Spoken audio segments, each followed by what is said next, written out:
Behavioural science helps us make better decisions. Well, to be more precise, it helps us create a better model in which to make decisions, and one hopes that if we improve our decision-making model, we'll end up making better decisions. So the kind of things it explores are what kind of biases are we prone to, both as individuals and sitting around in a group. And of course, a committee is nothing more than a group. And how do we interact off each other? And there are various biases we need to be aware of, for example, in a group. Conformity is one. This is a natural human tendency to tend to agree with people. Overcoming the status quo bias is another one. We tend to default to things as they are. And if we're looking to be a dynamic, interesting, relevant board, one must be aware of one's own biases as one discusses issues and so on and so forth. Another area of great insight that behavioural science gives us is the need for a devil's advocate in any decision-making body. We must ask some basic questions. And I think perhaps the most basic question is, where could I, as an individual, or we as a group, be wrong? And I think this is something that we all think we do, but actually the practice shows we're not very good at it. We tend to prefer evidence that's confirmatory to our views rather than challenge our own views or those of other people.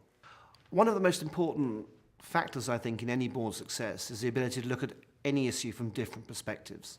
And diversity is undoubtedly one of the best ways of achieving this. Now, I think diversity is a very good thing because it's fair.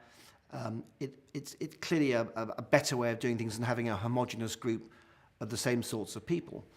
But more importantly, I think it's good because it works. All the evidence shows that people with different perspectives bring new things to the table. And as Scott Page, who wrote a very good book called The Diversity Bonus, puts it, we all bring a different toolbox to the table.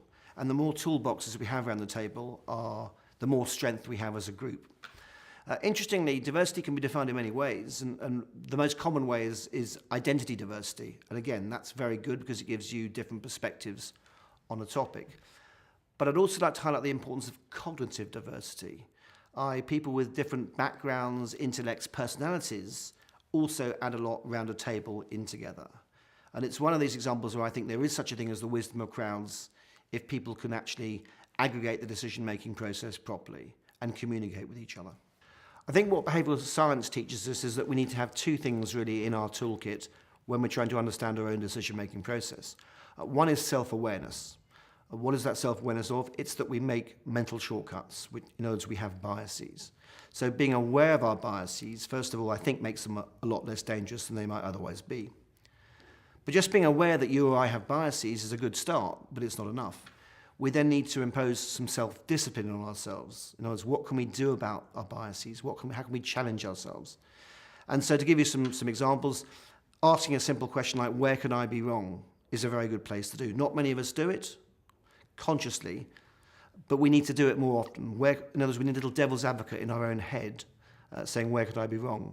What mistakes could I have made? What biases may I be suffering from? Am I suffering from hindsight bias? Because, of course, after an event, it's obvious why something happened, isn't it? And human beings love narratives and patterns. They love to make sense of the world, and it's obviously much easier after the event.